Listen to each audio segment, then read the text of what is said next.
Hello and welcome. You're watching a very special edition of Business Plus. We are discussing three men, corporate leaders who became a part of our everyday conversation, also became a part of business news conversation here on News9 on Business Plus. With me in the studio is Krishna Kumar, my colleague, as well as Srinath Sridhar. And Srinath, good to have you. Thank you. Pleasure to be let's here. start with the man who is known as the founder of Indian IT sector, Narayana Murthy, who defined India's IT growth story, has been in the news recently for all the reasons around what he said and what he did not say. He suggested that one should be working 70 hours in a week. Now, millennials and Gen Zs who are already battling long working hours were aghast with the proposal.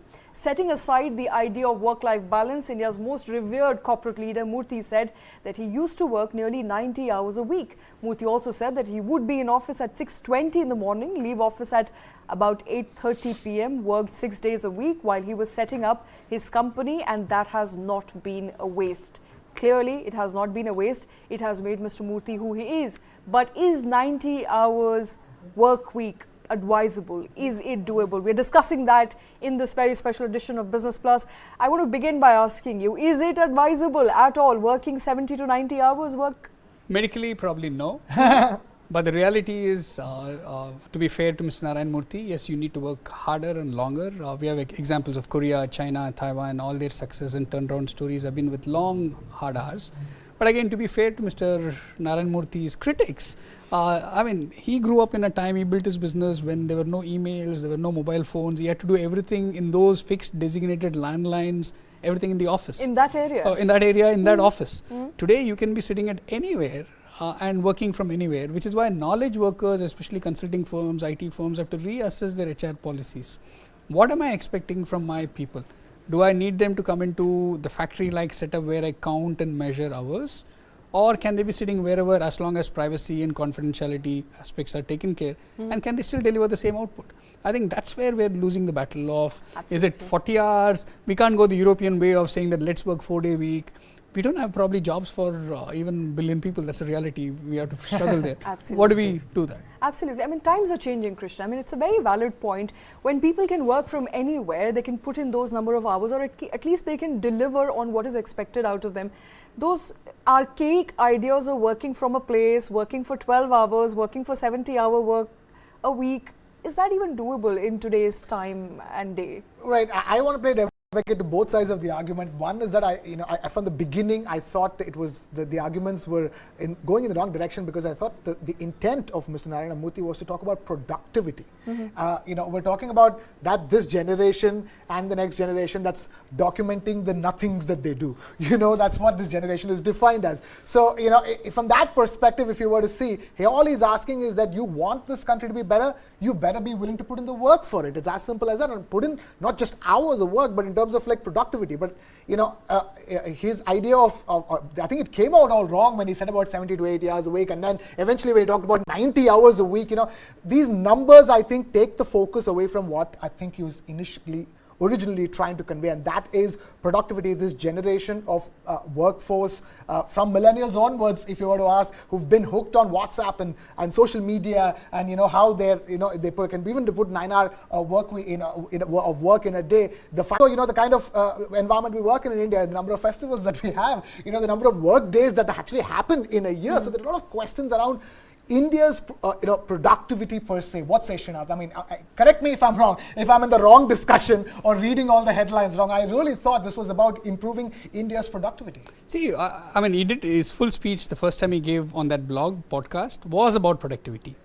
But again, the second time around not so was much. not about it. And I think it also shows that some of our leaders like him and others have to figure out what do the young Indians really want. And how do you communicate to them?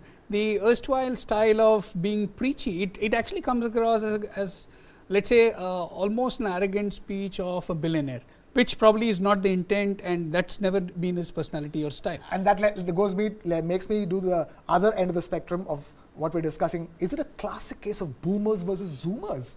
Because let's face it, I mean, Mr. Narayana Murthy classically falls under the boomer category, although it's not exactly the most kindest of terms used for people in that age group. But the fact of the matter is that to use it for the sake of an argument, you're talking about, the 3 generations in between. So I probably would use two different distinct words for it. What I call as, one definitely is a silver generation, so silver. And the other one that India today, 80% of India falls under gems, gig economy, millennials and Generation Z. So if we think gems is about India's gems, we better treat them right? But the silvers also have to get it right. You can't sound preachy, and young India has proven time and again. And let's go back 30 years. They were also young. The silvers were young, and they built phenomenal enterprises of value and stature. But today's India is very, very different. The way they consume content, the way they consume information, even advice, the way they consume advice is very, very different. So you can't expect them to almost sit with you like a Gurukul style and say, okay, because I'm the boss, I'm telling you, listen to me. Absolutely. I think that terms of engagement have gone. But unfortunately, the corporate India still functions with hierarchical terms of engagement, saying, I want to count the number of heads on this floor because I feel comfortable with that practice. What is the output? What is the impact? How do I influence each of them? And which is why you look at every sector, banking, consulting, everything, the knowledge sector, not just the IT or IT years, they still have very high attrition. Absolutely. Somewhere we are not able to understand our youngsters of making them stay with you, which means that are they going for more pay? It's not necessarily true. They're going for probably more learning. They're going for more adventures. When I say adventures, it's not just going to Goa or backpacking. It's also to say, let me do my own startup. Let me do something different. I think that's where, how do we bring all this to conversation? So I thought the boomers getting boomeranged is the problem here. There are two sets of arguments that I want to dwell deeper on. First is the legality of working around 70, 80, 90 hours a week. It's not legal. So a company literally cannot expect an employee to work beyond 40 to 50 hours, 40 hours being the legal standard. And other is the productivity argument that Krishna delved into. So the understanding is that these are the fixed number of hours that you can expect somebody to work for you, but how do you make them more productive? You can't hold them back in a office setup and expect work to be delivered. So the arguments around 3 days work week, 4 days work week, 6 days work week, where do we arrive at sort of a median between all of this? I think the idea has to be about getting things done, not about holding employees back. At least that is what Gen Zs would want. So I think we are looking for the word called dignity. I think how do we bring dignity back to everything? Look at, let's say, entry-level IT job. It's almost like a menial job today, if I can use the word harsh term, but cyber coolie. It's no different from that, and you're still not employable anywhere else until you're trained or retrained, you're more productive. So how do we bring dignity to such a role? Why do you expect them? They're no better than a factory worker. Sometimes the factory worker earns more than what they earn, considering what they've paid and spent 4 years or 5 years in engineering college. I think dignity is something that we need to bring back, and we've forgotten that in the long run. 30 years ago, a software engineer was seen as the golden boy. It was almost like a golden visa for success. Today, if you're a software engineer, you look down upon that person as if you didn't get any other job elsewhere. I think it's also a mix of how we bring back our academic rigor. We have lost that plot when it comes to the entire thing. The average salary in IT entry jobs have not changed for the last 15 years, which also means adjusted to inflation, these are probably one of the lowest paying jobs because you didn't get anything else. So that's not what we actually intend or want our industry to aspire to be. So how do we bring that dignity back to the entire conversation? Which means it also goes back to the root cause, our education system. Absolutely. What are we teaching in software engineering programs or in our engineering programs is still very, very outdated. And here, of course, the industry needs to also step in. With now the NEP that was launched in 2020, while the implementation will happen, how many actually of the industrial folks get back to college saying, now that professor of practice is allowed by law, how many of the senior folks actually go back to college and say, I will teach? Very few.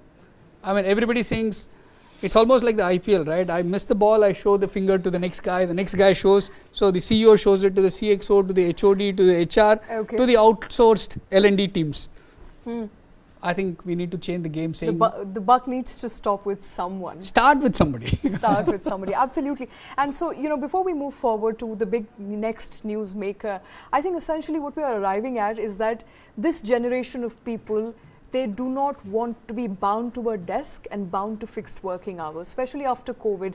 The scenarios have changed dramatically for a lot of young people, and they now have an opportunity to be outside the confines of a physical space and, you know, fixed time limit or working hours. In this context and in this scenario, is it now important and prudent for perhaps corporate leaders such as Narayana Murthy, who are veterans, to also bring about some shift, a generational shift is perhaps needed in the mindsets around what is productivity, what should be counted as productivity?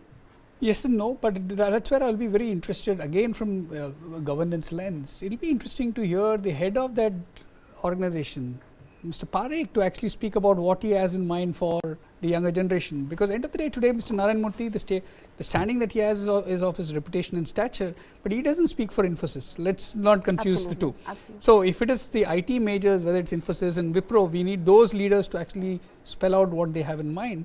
And the reality is, what do we expect from those youngsters? Right. I mean, how do we design their KPI, which means that if you have a clear KPI, do they really need to be in office? Can they work from the bus? I mean, I remember a couple of years ago when Bangalore had huge traffic jams, it still does, but they were even thinking of starting the attendance right from the time somebody boarded the bus and you logged in their laptop. So things like these, I mean, if you can be innovative there, you can also be innovative of how do you judge what is performance.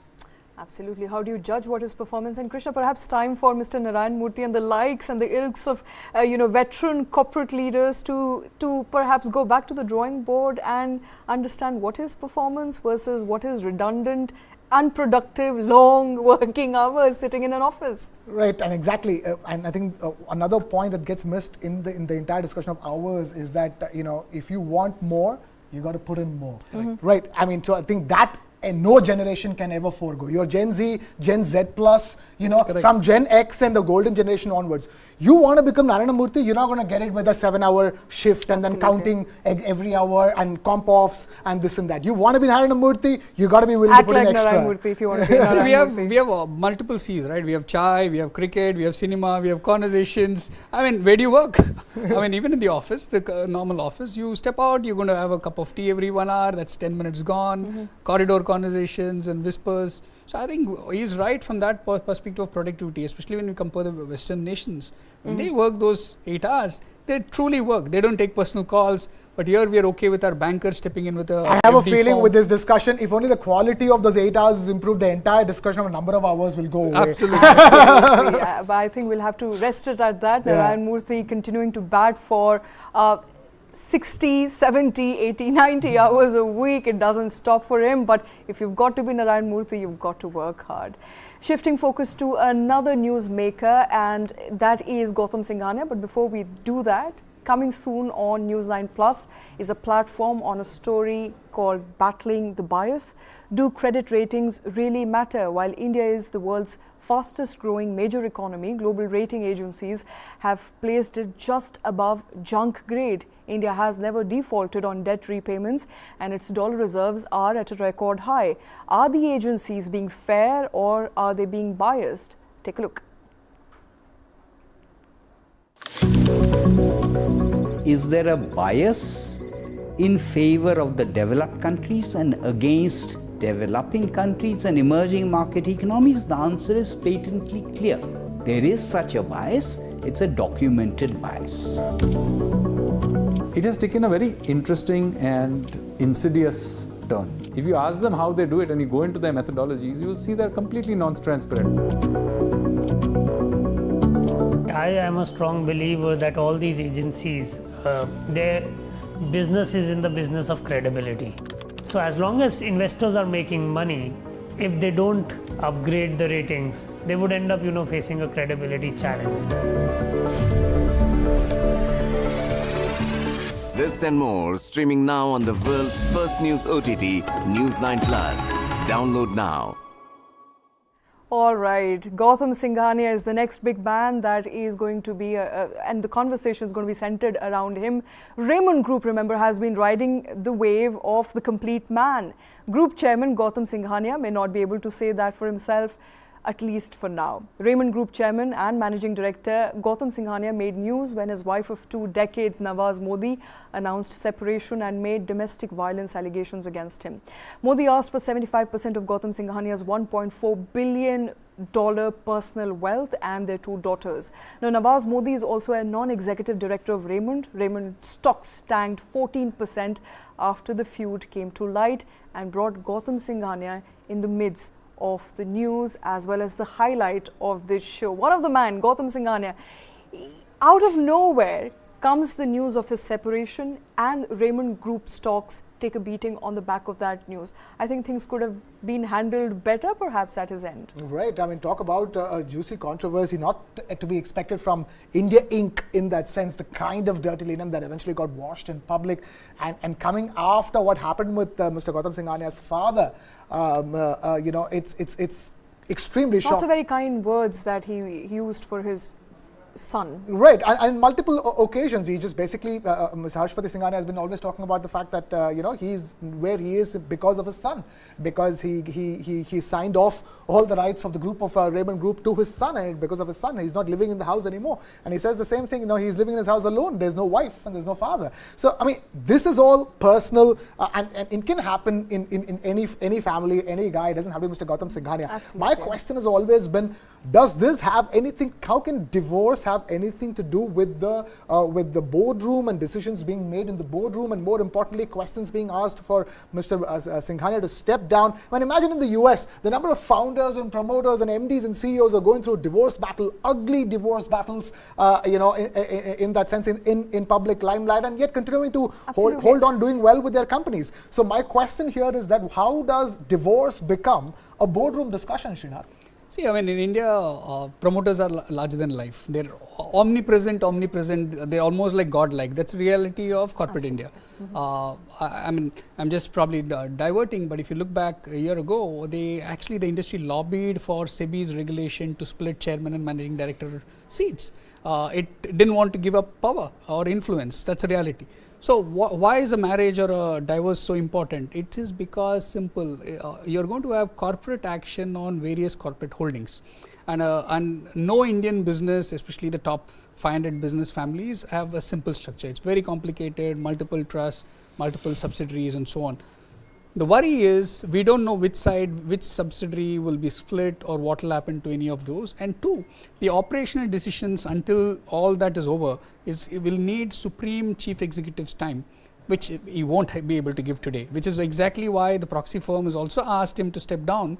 And the third point, which is very important, in an organization, if there is an accusation against another employee of any violence or harassment, both of them are asked to stay away from the office. There's an independent committee led by an external independent lady chairperson who investigates. That's the POSH committee. In a large high-profile couple like them, high-profile company like them, I mean, let's remember they're not even in the top 300 of the listed entities, but they're high-profile. If there is such an allegation of domestic violence being made, and both of them sit on that board, I would have assumed the board would have actually asked the POSH committee to check, or corporate India to actually get in, or regulator to ask. And very importantly, if such an allegation were made against a listed entity promoter, typically the stock exchanges ask for clarification. In this case, they did not. Why? So if you're saying there's no corporate governance drama, we have missed a lot of these drama. Absolutely. So I'm saying that it's very simple. So it is going to take away both the Singhania's time and energy and effort for them to run the business, and which is exactly why the proxy advisory firm is saying, ask them to step down, let somebody run it. The second question, if everything was so good in the organization as all Indian promoters claim, then somebody should be able to run the company peacefully, right? There should be good succession planning. That's another large lacuna in India. We claim to have great succession plans and professional groups that we have. Yet, how come we don't have a CEO who can step in and say, I will run this group for the next 3 years? But with due credit to this company, it did have an external CEO, a non-family member who was the CEO of that business until he stepped down 2 years ago. So it has had external CEO in the past. So the question now back is, large allegation being made, how come no regulatory question, no stock exchange question, no investor question, no probably women's rights wing asking those questions, none of those. Why? All right, those are fair questions, but I see that the problem is two-pronged here. One is the questions raised on the personal conduct of Mr. Gautam Singhania, not just by his wife, but constantly by his father, who basically says on multiple news media platforms that he regrets giving away his company to his son. That is number one. Number two, no board action at all. On the back of that, stock down 14%, has seen some recovery, but I think the latest that we are getting is that there may be some sort of settlement that Mr. Gautam Singhania, his wife Nawaz Modi, will arrive at. So perhaps because it is a domestic feud, hence no action, no action from the board. I mean, I don't buy that logic at all. I mean, corporate, I mean, domestic feud, their issues, differences, whatever, diverse, it's very personal and we should respect them. It's not a conversation at all. But two is, as long as you're sitting on that board and if there's an allegation that one director slapped on the director, won't it make news? That's exactly it is making today. Also, the question is, I'm guessing, is coming from the fact that now, as long as the company is running fine, I mean, its books make sense, the financial results make sense, and how will something like and this? The personal conduct of the chief executive makes all the difference, right? I mean, in the financial markets, you always call it the fit and proper of the ability, the civil behavior, the criminal behavior. I mean, everything put together of a person saying, do you have the moral right to run that entity with integrity and ethics. So in this case, if somebody is accused of personal violence and at that level, you're not talking about a low level, entry level employee accusing somebody of harassment. Here you have two high profile individuals in their own right, celebrities in their own right. Absolutely. And making that allegation. So how much ever you split the shareholding, it really doesn't take away your conduct.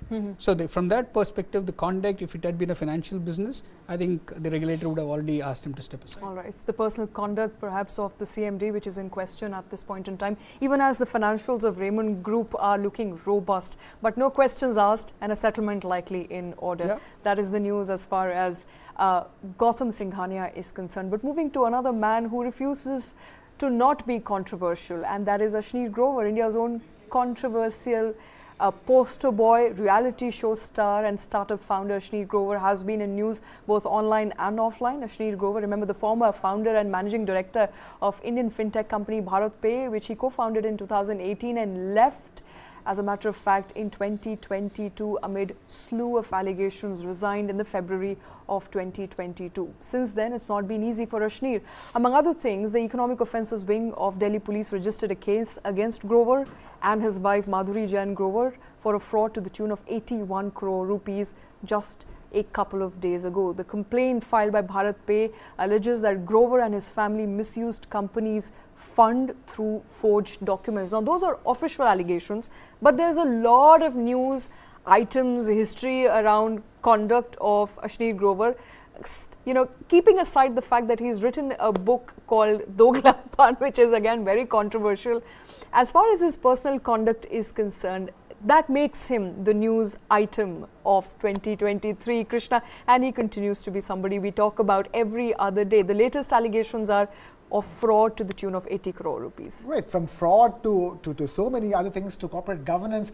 You know, I can't. But let's face it, the company is perfectly fine. BharatPe, you know, as a platform, there are so many advantages, so many good things about BharatPe. But again, when you boil it back down to Ashneer Grover and personal conduct of what we're discussing, you know, tell us how much of what he says is true and how far is he off the mark? Absolutely, and especially about BharatPe. He's said a lot about BharatPe, for which he's been penalized as well. Now, court has given him an ultimatum. You pay 2 lakh rupees, you're not supposed to talk about it further from here on. It hasn't stopped him.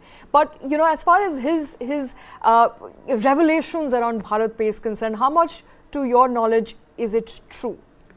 Okay, I mean, I think two ways to look at it. One, if you're in corporate India, the kind of what you're, let's say, prone to hear whispers, rumors, gossip, salacious ones, and some pictures, dirty pictures that you will see, you're always part of that, you receive it. Here is the first time that it's coming all over social media. The people who are in the midst of all these allegations have been using social media to put it out. His erstwhile colleague who also replaced him as the CEO, who's also left, have all been doing this. Absolutely. And I think the more important one to bring back here, the personal conduct, especially in financial services space, is something very, very important. You might be rich, you might be broke, you may not have the money to run the company, it doesn't matter. but what is your personal conduct? This is something that falls under RBI's fit and proper, and which is why they had to actually bring in somebody with great stature from outside. The question back is, what were his investors doing all those while? They wanted him because they liked his aggression to build that business for many years, and when it reached a stage where he became quickly indispensable or dispensable, they acted. So are you telling me the investors were not sure or did not know any of his shenanigans or his behavior or personality type? And this is playing out multiple times in the Indian startup but community. This is more right? than his personality, you know, come to think of it. The allegations of taking corporate money, companies' money, channeling that for his personal use, corporate fraud. These are some very serious allegations. So and when these allegations were in fact investigated and he was called to the board meeting, he resigned as soon as he got the minutes of the meeting or the agenda of the meeting, that corporate board meeting in February of 2022. So essentially he wanted to stay away from any sort of, you know, confrontation and questions. Yeah. So again, it was also the time of easy money, right? The investors wanted to deploy. So almost every 3 months, the valuation of the entities would move. It was almost like musical chair that kept on happening. So where was their diligence? What was their audit, internal audit? These guys, I mean, typically investors, when they invest, they actually sit with you. They have board seats, they have board observer seats, weekly MIS. The CFO almost has a shadow CFO looking through their papers and everything.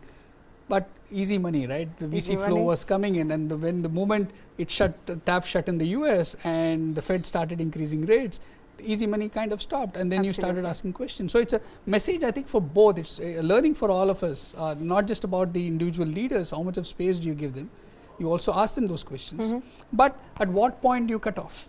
Absolutely. When do you cut off? The cutoff date was set for February, which is when he The way resigned. you're talking about the board and Ashneer Grover is reminding me of BCCI and Lalit Modi, for God's sakes. As long as the going was good, Lalit Modi should be there. The moment there's an issue, then Lalit Modi is the one to go first. All right. And those, of course, are the newsmakers of 2023. BharatPe's Ashneer Grover, Narayana Murthy, Gautam Singhania. They made the news. They still continue to be in the news. We'll get you more newsmakers. But with that, it's time for a short break. We'll be back after this one.